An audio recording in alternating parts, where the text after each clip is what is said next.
আচ্ছা, জুম্মার দিনে জুম্মার নামাজের খুতবা কখন হয়? নামাজের আগে না পরে?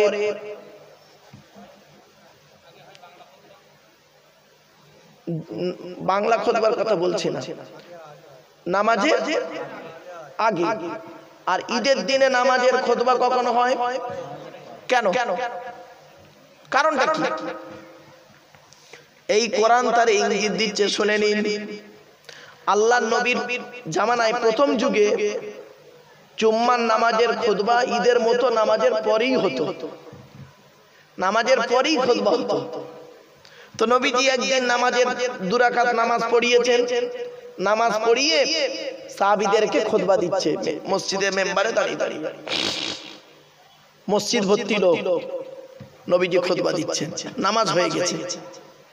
এবারে হঠাৎ মদিনার বাজারে ফেরিওয়ালারা এসেছে। ফেরিওয়ালা বোঝেন?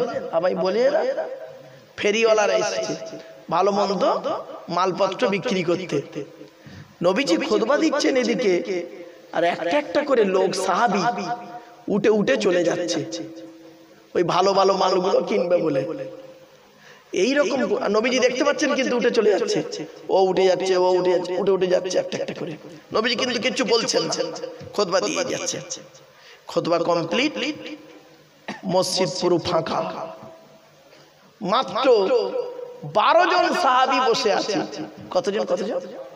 এই 12 সংখ্যাটা মনে রাখবেন, 12 জন সাহাবী বসে আছে, বাকি সব চলে গেছে। ওই যে সাহাবীরা চলে গেছেন, ওদের উদ্দেশ্য কি ছিল? ওরা যে খুতবা শুনবে না এই উদ্দেশ্য নয়, তাদের উদ্দেশ্য ছিল এটাই যে আমরা তো রাসূলুল্লাহর দরবারে সব সময় আসি, খুতবা সব সময় শুনতে পাবো, ওই ভালো ভালো মালগুলো কিনে নিই, পরে খুতবা শুনে নেব। কিছু বুঝতে পারছেন? নবীজি খুতবা দিয়ে দিলেন। খুতবা শেষ করে দেখছেন 12 জন লোক বসে আছে, বাকি সব চলে গেছে। নবীজি বলছেন, এই আমি পৃথিবীতে আছি তোমাদের সামনে, তোমাদের সামনে থাকা অবস্থায় যদি এই অবস্থা হয়, তাহলে আমার ইন্তেকালের পরে কি হবে? নামাজ পড়বে আর লোক চলে যাবে, খুতবাই শুনবে না। অতএব আগামী জুম্মা থেকে নামাজের, এই জুম্মার নামাজের আগে খুতবা হবে। পরের জুম্মাতে নবীজি করলেন কি? জুম্মার নামাজের আগে খুতবা দিতেন। তখন এক সাহাবী জিজ্ঞাসা করলেন, ইয়া রাসূলুল্লাহ, তাহলে ঈদের নামাজটা কি হবে? নবীজি বললেন, ঈদ হলো খুশির দিন, সুতরাং ঈদের নামাজের খুতবা যেমন নামাজের পরে হয় তেমন নামাজের পরেই হবে, জুমার নামাজের খুতবা নামাজের আগে হবে। আচ্ছা, জোহরের নামাজ ফরজ ক রাকাত? 4 রাকাত। আর জুম্মার নামাজ ক রাকাত? কেন? জোহরের পরিবর্তে তো জুম্মা, তাহলে 2 রাকাত কেন? 2 রাকাত নামাজ আর 2 রাকাত খুতবার জন্য। এজন্য খুতবা শোনা ওয়াজিব। অনেক সময় মানুষ খুতবা শুনে অবদ্ধরের মতো, এটা ঠিক না। অনেকে তো খুতবাই শোনে না, নামাজের টাইম হয়ে গেছে, জামাতে ইকামত দিচ্ছে, তখন গিয়ে দাঁড়িয়ে গেল, 2 রাকাত নামাজ পড়ে পালিয়ে গেল। বাপেরা এটা করবেন না বাপ। যখন নবীজি খুতবা দিচ্ছিলেন, সাহাবীরা সব চলে গেল একটা একটা করে, নবীজি একাই দাঁড়িয়ে রইলেন 12 জন সাহাবী ছাড়া। ব্যাস, খুতবা হয়ে যেতে এই আয়াত নাযিল হয়ে গেল। এই আয়াত তখন নাযিল হয়েছে সূরা জুমার শেষ আয়াত নাযিল হয়েছে। তখন কি আয়াতটা পড়ি, মানের সঙ্গে টাচ থাকবে। মনে রাখবেন, কোরআনের শানে নুজুল গুলো যত আছে, ওই শানে নুজুলটার সঙ্গে কোরআনের আয়াতের সম্পর্ক থাকবে।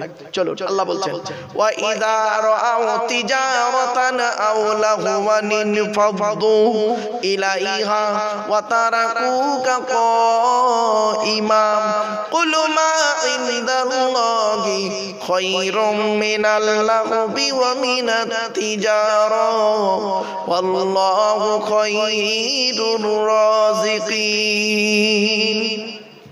শেষ। আল্লাহ বলছেন, ওয়া ইযা রাআউ তিজারাতান, তারা যখন ব্যবসায়ীদেরকে দেখলো,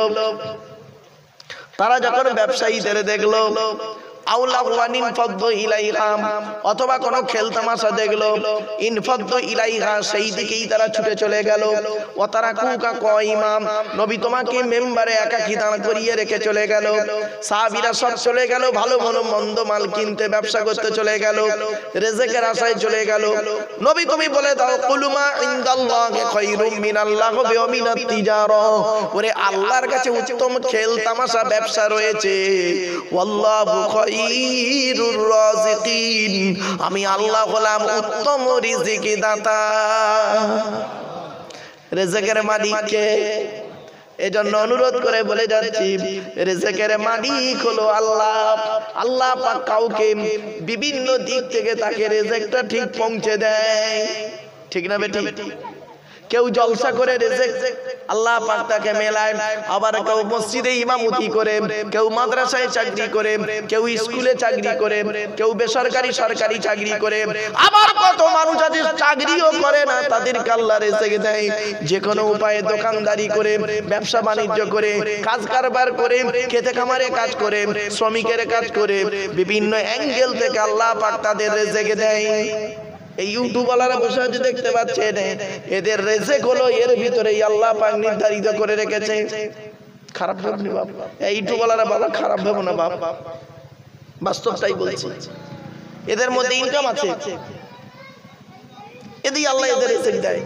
এতে এমনও ইউটিউবওয়ালা আছে, শুনে নিন, আমি বলে দিচ্ছি আপনাদের, এই পশ্চিম বাংলায় এমনও ইউটিউবওয়ালা আছে, এই ইউটিউবের উপরে নির্ভর করে তাকে মাসে 20-30 হাজার টাকা তার ইনকাম হয়, 1 লাখ টাকাও পর্যন্ত ইনকাম হয়েছে এক মাসে, যেটা একটা সরকারি চাকরিজীবী পারে না।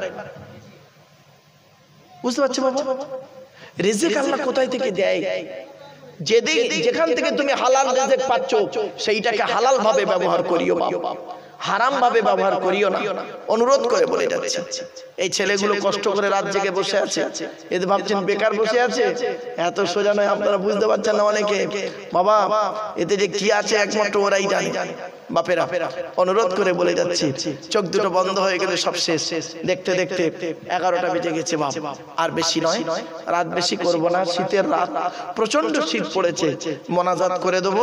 সকলে চলে আসেন, যে যেখানে আছেন বাবা, আপনাদেরকে আমি অনুরোধ করছি, আপনারা চলে আসেন। ভাইয়ের বাম্মা, আত্মীয় স্বজন, কবরবাসীদের উদ্দেশ্যে ইসালে সব। আমি হতভাগা, আমি গতবারে এসেছিলাম মনে হয়, তাই তো নাকি ভাই? এসেছিলাম, আবার আল্লাহ পাক এবছরে আনিয়েছেন। মনে রাখবেন, আমারও বাপ-মা চলে গেছে। আমি 2019 সালে অক্টোবর মাসের 3 তারিখে আমি আমার বাপকে হারিয়েছি।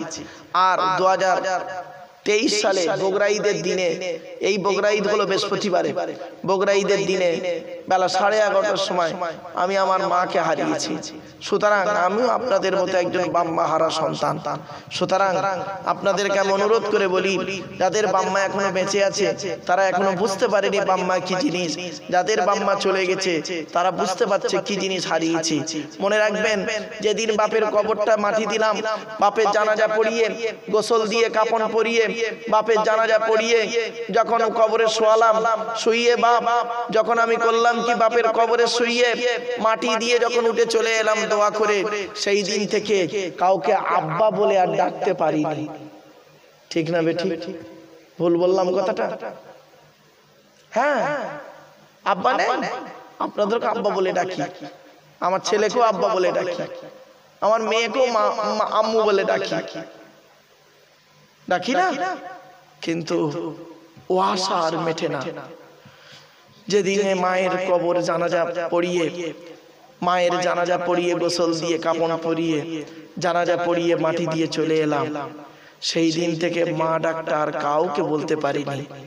অনুরোধ করে বলি ভাইরা, বাম্মা যাদের বেঁচে আছে, খবরদার বাম্মাকে কাঁদাইও না, খবরদার কাঁদাইও না। বাম্মা চলে গেলে আর পাবে না। নবীজি বলছেন, রাদিয়াল্লাহু ফি রাদিয়াল ওয়ালিদাইন ওয়া সাকতুল্লাহি ফি সাকতিল ওয়ালিদাইন। আল্লাহ নবী বলেন, হকের উপরে বাম্মা যদি নারাজ হয়ে যায়, আল্লাহ নারাজ হয়ে যাবে। হকের উপরে বাম্মা যদি খুশি হয়ে যায়, আল্লাহ খুশি হয়ে যাবে। জোরে বলে বলো। আমার বাপেরা, যাদের বাম্মা মারা গেছে, দান খয়রাত করবেন। বাড়ি থেকে যখন বেরোবেন, বাম্মার কবরটা একটু জিয়ারত করে বেরোবেন। যদি বলে হুজুর আপনি করেন, হ্যাঁ বাপ আমি করি, আমার বাড়িতে থাকে, এই এদের মধ্যেই একদম থাকে, প্রায় সময় যায়। আমি কিভাবে আমার বাম্মার কবর জিয়ারত করি সে জানে, সে দেখেছে। বাবা আমি যতবার আমি স্কুলে গেলে, প্রতিদিন স্কুলে যখন যাই বাম্মার কবরটা একটু জিয়ারত করে যাই। পাশেই কবর, বাড়ির পাশেই কবর, বাম্মার কবর দিয়েছি। আর সেখানে প্রতিদিন জলসায় যখন বেরোই বাম্মার কবরটা জিয়ারত করে আসি। বাম্মার দোয়া ছাড়ার কোনো দোয়া কাজে লাগবে না রে বাপ, বাস্তব কথা বলছি। বাকি দোয়া কাজে লাগতেও পারে, নাও পারে, কোনো গ্যারান্টি নেই। কিন্তু মনে রাখবেন আল্লাহ নবীর পরই স্থান হলো বাপ আর মায়ের। নবী বলেছেন 3 ব্যক্তির তো আল্লাহর দরবারে কবুল হয়, কোনো মিস যায় না। 1 নাম্বার হলো দাওয়াতুল মাজলুম, অত্যাচারকৃত মানুষের দোয়া। 2 নাম্বার মুসাফিরের দোয়া। 3 নাম্বার ওয়াদাওয়াতুল ওয়ালিদি আলা ওয়ালাদিহি, বাপ আর মায়ের দোয়া। বাম্মা যদি তোমার জন্য দোয়া চেয়ে যায়, বিদ্যুতের থেকে দ্রুত গতিতে বাম্মার দোয়াটা আল্লাহর দরবারে কবুল হয়ে যায়। এই ছেলে, বাড়ি থেকে যখন বেরোবে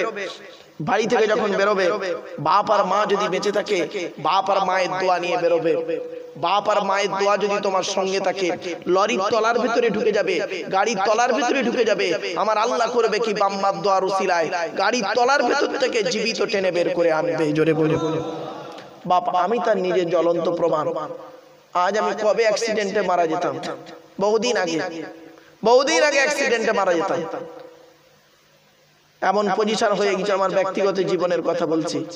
আল্লাহ পাক বাম্মার দোয়া, আপনাদের দোয়া আল্লাহ পাক এখনো বাঁচিয়ে রেখেছে। যে কটা দিন আল্লাহ পাক বাঁচিয়ে রাখে, ঈমান নিয়ে যেন থাকতে পারি, ঈমান নিয়ে যেন চলতে পারি, মানুষের উপকার করতে না পারলে ক্ষতি যেন না করি। আজ পর্যন্ত বাপ আমি বাস্তব কথাটাই বলি, আমি সমালোচনা কারোর করি না। আর খুব একেবারে সহ্য করতে না পারলে আমি অ্যাঙ্গেলে কিছু কথা বলে ফেলি, বাধ্য হয়ে। বাপ মনে রাখবেন, লোকের সমালোচনা করে আমার কোনো লাভ নেই। আমি নিজে যদি ভালো হই, আল্লাহর কাছে যদি ভালো হই, আমার নবীর কাছে যদি ভালো হই, আল্লাহ যদি বলে মারুক তোকে আমি কবুল করে নিলাম, নবী যদি বলে ওরে মারুক তোর প্রতি আমি খুশি হয়ে গেলাম, আমার বাম্মা যদি বলে ওরে বাচ্চা ছেলে মারুক তোর প্রতি আমি খুশি হয়ে গেলাম, তাহলে আমার আর কারোর খুশির দরকার নেই। ঠিক না বেটি বাপ? এজন্য আপনাদের বলি, আল্লাহকে খুশি করুন, নবীকে খুশি করুন, বাম্মাকে খুশি করুন। তুমি আল্লাহকে খুশি করো না, নবীকে খুশি করো না, বাম্মাকে খুশি করো না, বউকে খুশি করছে, বউ ওর খুব খুশি, বউ খুব ভালোবাসে, কোনো দাম নেই রে ভাই। বাস্তব কথা বললাম, একেবারে কচি খোকা নাই। তো দাঁড়িয়ে দেখতে পাচ্ছেন না, এসব সাদা, সব সাদা। মেহেন্দি করেছি তাই একটু লাল মতো হয়ে আছে, সব সাদা। একদিন ওয়াজ করিনি বাপ, 1994 সাল থেকে ওয়াজ করছি, 2024 সাল হয়ে গেল, 30 বছর। কত মানুষকে দেখলাম উঠলো আর পড়লো, কত মানুষকে দেখলাম উঠলো আর পড়লো। চোখের সামনে কত বক্তা দুনিয়া ছেড়ে চলে গেল, কত বক্তা দুনিয়া ছাড়ার পথে আছে, আমিও লাইন দিয়ে বসে আছি। ঠিক না বেটি? কত বক্তা নাম করা বক্তা অসুস্থতায় ভুগছে, আল্লাহ তাদের সুস্থতা দান করুন, বলুন আল্লাহুম্মা আমিন। আমার বাপেরা খবরদার, আরেকটা কথা বলি, আপনাদের বলে যাচ্ছে, কোনদিন কোন আলেমকে নিয়ে উঁচু নিচু করবেন না। কি বললাম? উঁচু নিচু করবেন না। উনি খুব বড়, ইনি খুব মূর্খ, লেখাপড়া জানে না, এসব বলবেন না। খবরদার, খবরদার বলতে যাবেন না। কার মধ্যে কি আছে কেউ জানে না। ঠিক না বেটি? এমনও জ্ঞান আপনাদের মধ্যে আছে, আমার মধ্যে নেই, হতে পারে না? আর এমনও জ্ঞান আমার কাছে আছে, আপনাদের কাছে এখনো পৌঁছায়নি, হতে পারে না? আমি একজন চাষি গো বাপ, আমি চাষি, কিন্তু চাষ করতে গিয়ে খালি ভুল করে ফেলছি। এই জানে আমার বাড়িতে যারা থাকে জানে, জিজ্ঞেস করবেন, প্রচুর জায়গা চাষ করেছি, ধান চাষ থেকে শুরু করে আর যত রকম কি বলবো, ফুলকপি, ওলকপি, বাঁধাকপি, বিট, গাজর, লঙ্কা, হলুদ, আদা, রসুন, পেঁয়াজ, কচু থেকে শুরু করে, মটরশুঁটি থেকে, বিম কড়াই থেকে শুরু করে, লাউ থেকে শুরু করে, লঙ্কা থেকে শুরু করে, শশা পর্যন্ত, টমেটো থেকে শুরু করে, নোটে শাক, পুঁই শাক, পালং শাক পর্যন্ত এখন চাষ করি। আমি তো চাষও করি, কিন্তু চাষ করা আমি জানি না। একটা চাষি আমার ওস্তাদ, একটা চাষি আছে আমার ওস্তাদ, শিক্ষক আমার চাষি। তাকে ফোন করি, বাপ কি হবে, এইটা চালিয়েছি, এই বীজটা, এই টমেটোটা খেয়ে ফেলছে, টমেটো কি বীজ দিতে হবে, বেগুন চাষ করেছি খালি বেগুনের খালি মরে যায়, লাস্টে আমি একে ধরি ওকে ধরি, কেউ বলতে পারে না। একটা লোক, হিন্দুর লোক রে বাবা, হিন্দুর লোক, তাকে ফোন করেছি, বাবা বাবু ভালো আছেন বাবু? হ্যাঁ বাবা ভালো আছি, আপনি ভালো আছেন? একটা জিনিস আপনার কাছে জানবো। যে কি বাবা? আপনি আবার কি জানবেন আমার কাছে? বললাম বেগুন চাষ করেছি, বেগুন খালি ওই গাছ মরে যাচ্ছে, মানে পোকা লেগেছে, কি ওষুধ লাগবে? সে লোকটা আবার ওষুধটা বলে দিল, এনে আবার মারতে হলো। তাহলে শিক্ষা কার কাছে আছে? কি ভাবলেন? খুব বড় জ্ঞানী নাকি? এই দুটো কোরআনের আয়াত জানি বলে আর দুটো হাদিস জানি বলে মনে করে বড় আলেম? বোকা কথাগারে। শিক্ষা কার মধ্যে আছে কেউ জানে না। তাই যদি হতো ইমামে আজম আবু হানিফা রাহমাতুল্লাহ আলাইহি একটা মুচির কাছে গিয়ে শিক্ষা অর্জন করতো না, ঠিক না বেটি? আপনারা জানেন তো নাকি, একটা মুচিকে যে জিজ্ঞাসা করেছিল যে কুকুর কখন সাবার লেগ হয়, উনি এটাই জানতে পারেনি। এত কিছু মসলা হাদিস কোরআন, ইমাম আজম আবু হানিফার মতো আলেম পৃথিবীর জমিনে জন্মগ্রহণ করেছে, কিন্তু আমি জানি না বাবা। আমরা তো যাকে তাকে মানে অনেক কথা বলে ফেলি বাপ, কিন্তু না, ইমাম আজম আবু হানিফা রাহমাতুল্লাহ আলাইহি করেছেন কি, একটা মুচিকে জিজ্ঞাসা করছে যে কুকুর কখন সাবার লেগ হয়, বলে ইমাম সাহেব এটা জানেন না, ও যখন ঠ্যাং তুলে পেচ্ছাপ ফেরে তখন সাবার লেগ হয়। সেই দিন থেকে ইমাম আজম আবু হানিফা রাহমাতুল্লাহ আলাইহি ওই ব্যক্তিটাকে খুব সম্মান করতেন। কিছু বুঝতে পারছেন বাপেরা? এজন্য শিক্ষা কার কাছে আছে কেউ জানে না। কোনোদিন কাউকে বড় করবেন না, বলবেন না অমুক বড় আর অমুক একদম নিকৃষ্ট, খবরদার নয়। সকল আলেম সমান, ঠিক না বেটি? আরে আল্লাহ নিজে করেননি, আপনি কেন করছেন? কোরআনে আল্লাহ পাক এই কোরআনে বলে আছে, লা নুফাররিকু বাইনা আহাদিম মির রুসুলি, রাসূলদের মধ্যেও পর্যন্ত কোনোদিন ছোট বড় করবেন না। প্রত্যেক নবী কাছে সম্মান শ্রদ্ধা করবেন, প্রত্যেক নবীর সুন্নতকে আমরা কম বেশি মানি। এবার আমরা যে নবীর উম্মত, আখেরি নবীর উম্মত, আমরা সব নবীর উম্মত, সব নবীর সুন্নতকে মানি, সব নবীকে আমরা সম্মান করি। আমানতু বিল্লাহি ওয়া মালাইকাতিহি ওয়া কুতুবিহি ওয়া রুসুলিহি, ওই রসুল শব্দটা বহুবচন, সমস্ত রসুলকে আমরা বিশ্বাস করি। ওয়া কুতুবিহি, কুতুব শব্দটা হলো বহুবচন, কিতাবের বহুবচন, কুতুব বহুবচন। আমরা সমস্ত কিতাবকে বিশ্বাস করি, তাওরাত, জবুর, ইনজিল, কোরআন সবগুলোকেই বিশ্বাস করি। আমরা আমলও করি, সহি জিনিসগুলো আমল করি। কিছু বুঝতে পারছেন বাবা?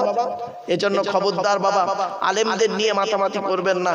একে অপরের মধ্যে ঝগড়া, মারামারি, ফিতনা, ফাসাদ, গালি গালা, এ ওর কাফের বলা, ওর বেঈমান বলা, এই সব যেন করতে যাবেন না। এ ওর মুনাফিক বলছে, ও ওর মুনাফিক বলছে, এও মুসলমান, ও মুসলমান, এও একজন বক্তা, ও একজন বক্তা। হায় রে আল্লাহ, আল্লাহ আমাদের সকলকে যেন এই শ্রেণীর মানুষ থেকে আল্লাহ যেন আমাকে হেফাজত করে। বলুন আল্লাহুম্মা আমিন। আসুন আমরা একটু নবীর সামনে দাঁড়িয়ে বাবা একটু সালাত ও সালাম পাঠ করব। বাবা একটু নবীর সামনে দাঁড়িয়ে একটু সালাত ও সালাম